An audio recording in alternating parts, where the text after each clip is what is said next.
Шатов лясных, что шумять так понуро, з пущі, де зубри рикають так злосно, де, як запалки, дуби ломить бура, і де так змрочно, що робиться млосно.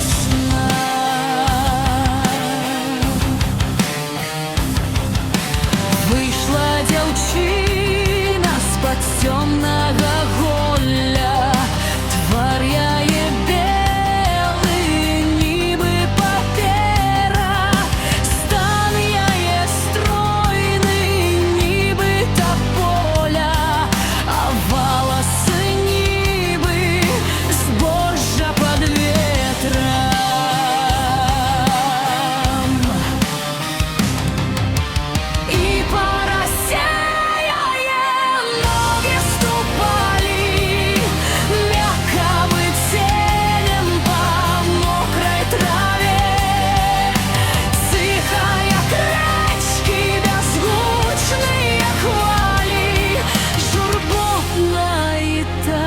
Безупинно йде,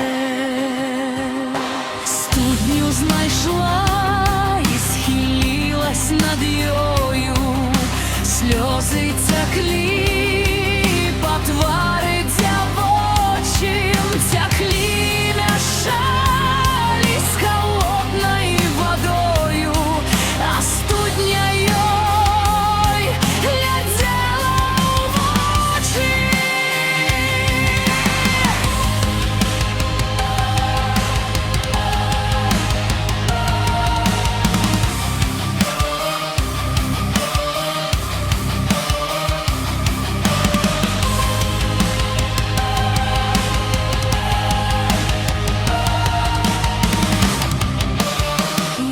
Шептала, больш не жадаю жить у гущары лясными кошлатым, лепей веселкою небе засяю, святлом полечу я у небесные шаты.